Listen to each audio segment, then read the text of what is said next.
do you have sort of a comfort level now? Like you've played With the the Warrens a few times. Do you have a comfort level with each other as this couple and in the roles? No. No.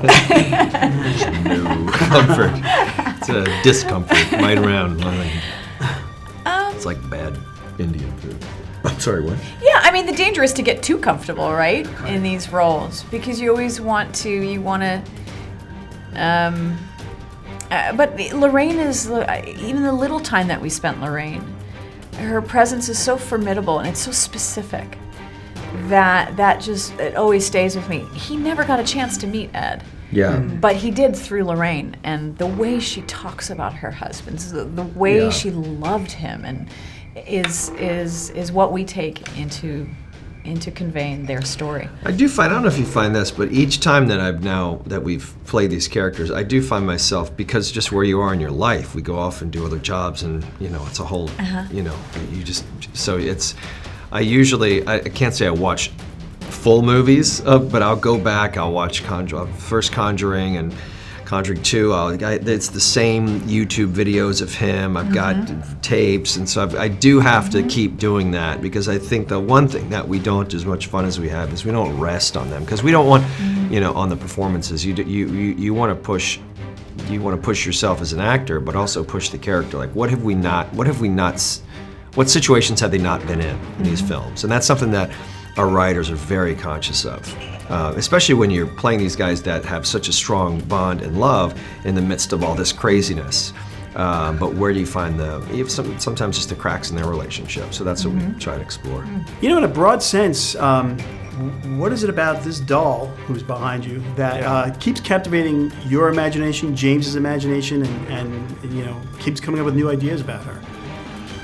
I think what we like about it is we really get to explore different types of scares, different types of horror within, the stories of Annabelle and really the Warrens at large, in all their case files. So it never feels like we're running into a dead end, because there's always a new place to go, and there's a new case we uncover, or a new sort of, little element of a story that they've told us on the road of just something that really inspires us. So it's really kind of. It never feels like we're trapped into one thing. We get to really sort of branch out when we feel like we want to branch out and sort of spread our wings and go explore something else, and yet making it all feel organic and part of the universe. And part of that was getting into not so much the Warrens themselves, but focusing on the daughter and exploring a little more of their home. Yeah, that was life. important to me. Yeah, we explored the backstory of Annabelle in creation. And I thought the best way to approach this movie was something I really wanted to explore, the character of Judy Warren, who we'd seen in other movies, but haven't yet learned what it would be like to be the daughter of Ed and Lorraine Warren, which is something I thought a lot about and talked with the actual Judy a lot about. So I thought that'd be a great sort of way into this story. Annabelle being her foil as she learns to sort of embrace who she is. You've been writing so much in this universe, now you're getting behind the camera for the first time. Did it feel just like a natural shift over for you? It felt natural in the sense that, I've been able to be on set with so many great directors and really soak up what they were doing. And it felt natural because I worked with so many of the same people on a lot of these movies, so it felt like I was really making a movie with a bunch of my friends, and we all had this shorthand. We all feel very close and safe with one another to throw out ideas. So it was really the best opportunity and the best time for me to take up that challenge. And how was it? How important was it to have the right three girls in those lead roles, because they really are carrying so much of the film?